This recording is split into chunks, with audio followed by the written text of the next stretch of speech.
आपल्या कार्यातून सामान्य असूनही असामान्यत्व दाखवणारी काही व्यक्तिमत्व, परिस्थिती अनुकूल असो वा नसो, कुणाची साथ सोबत असो वा नसो, अंधारातून प्रकाशाकडे त्यांचा हा प्रवास सुरू असतो. आणि या प्रवासात आम्ही त्यांची साथ सोबत करणार आहोत आमच्या अनन्य व्यक्तिमत्व या कार्यक्रमामधून.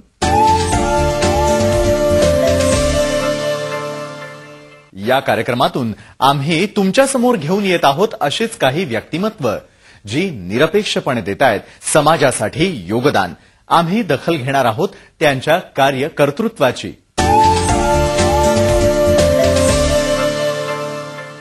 दारूच्या व्यसनामुळे अनेकांचे संसार उद्ध्वस्त होतात.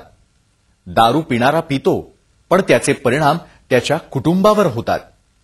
हेच जाणून दारूमुक्ती चळवळीच्या माध्यमातून साताऱ्यातील विकास जवळ प्रयत्न करतायत व्यसनाधीन लोकांना दारूच्या विळख्यातून सोडवण्याचा. त्यांच्या या प्रयत्नांना सत्यात उतरवण्यासाठी ते काय करतात ते पाहूयात. साताऱ्यातील जावळी तालुक्यातील मेढा गावाची लोकसंख्या साधारणतः 10,000च्या आसपास. गावात अनेकांना दारूचं व्यसन आणि त्यामुळे होणारी संसाराची वाताहत हे चित्र कायमचं. पण याच गावात व्यसनमुक्तीचे वारे वाहू लागले आणि दारूबंदीची चळवळ जोर धरू लागली.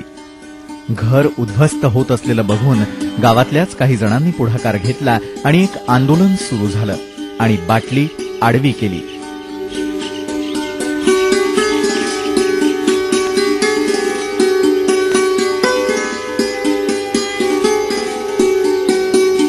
पण ही परिस्थिती कायम टिकवणं गरजेचं होतं आणि मग केवळ महिलाच नव्हे तर पुरुषांचा सहभागही यात महत्वाचा होता.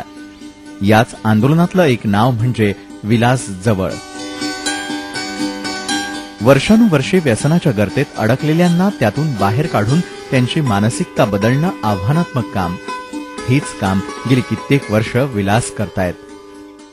24 तास उठलं की राजकारणात घरात लक्ष नाही आणि सगळं दारूचं व्यसन तर होतच.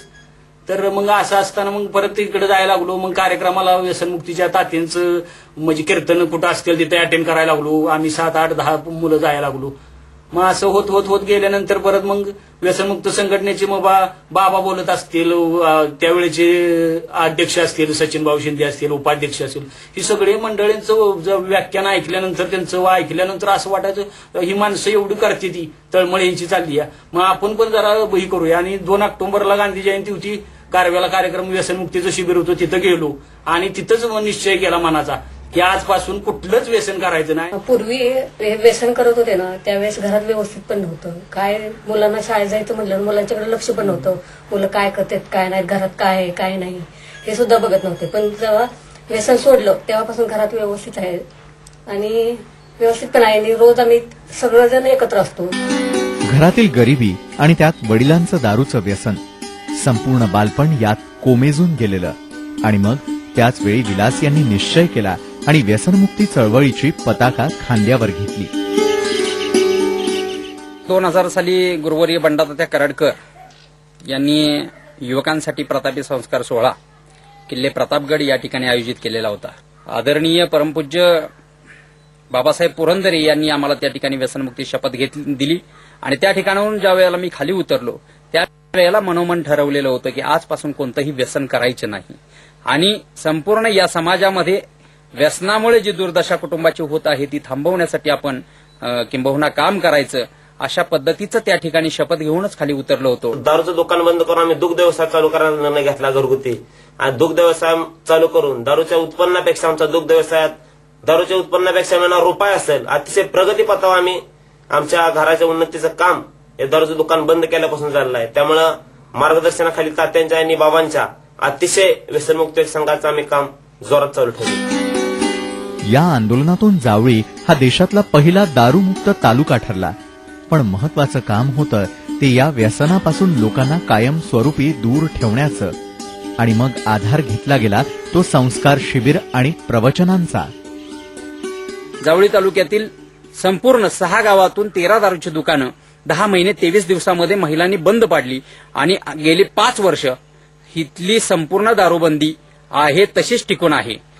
या ठिकाणी कुठलंही परत दारूचं दुकान सुरू झालेलं नाही आणि अशा पद्धतीने या चळवळीला गती येत गेली.